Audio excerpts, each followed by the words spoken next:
ভাই জসিম জানতে চেয়েছেন রোজা অবস্থায় নাকের ড্রপ ব্যবহার করা যাবে কিনা।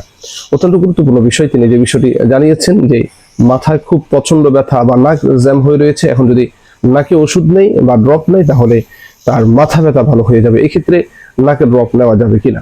অত্যন্ত গুরুত্বপূর্ণ বিষয় প্রিয় ভাই, আমরা মনে রাখবো চোখের ড্রপ দেওয়ার বিষয়টি ডাক্তাররা বলেন বা বিশেষজ্ঞ ওলামায়ে কেরাম বলেন, চোখের ড্রপ দিলে রোজা ভাঙবে না, যেটি ফতুয়ার কিতাব দিয়ে আমরা বুঝতে পারি, এবং কানের ড্রপ দিলেও রোজা ভাঙবে না। তবে হ্যাঁ, নাকে যখন ড্রপ দেওয়া হয় তখন কিন্তু এটা পেটে চলে যায়। অর্থাৎ দেখেন, মানুষ যখন খেতে পারে না তখন তার মুখ দিয়ে খানা দেয়, যদি মুখ দিয়ে খানা খেতে না পারে তখন কিন্তু তার নাক দিয়ে খাবার দেওয়া হয়। অর্থাৎ নাক দিয়ে যে খাবারটা যায় এটা কিন্তু পরিপূর্ণ পাকস্থলীতে পৌঁছানোর সেই সক্ষমতা রাখে।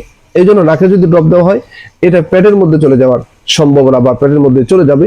এই জন্য ফোকাহা কেরাম এবং কিতাবগুলোর মধ্যে যেটি রয়েছে রদ্দুল মুখতারের ৩ নম্বর খণ্ডের ৩৭৬ নম্বর পৃষ্ঠার মধ্যে আমরা বুঝতে পারি যে নাকের ড্রপ দিলে রোজা ভেঙে যাবে। এই জন্য আমরা যারা নাকের ড্রপ দেওয়ার প্রয়োজন হয় আমরা অবশ্যই সাহারির আগে দিব, ইফতারের পরে দিব। পুরো দিন যদি নাকের ড্রপ একবারও দিয়ে থাকি তাহলে আমাদের রোজা ভেঙে যাবে। আল্লাহ তাআলা আমাকে আপনাদের সকলকে রোজা সম্পর্কিত যে মাসআলাগুলো রয়েছে সেই মাসআলাগুলো জানার এবং বুঝার সেই তৌফিক দান করুক। ওয়া মা আলাইনা ইল্লাল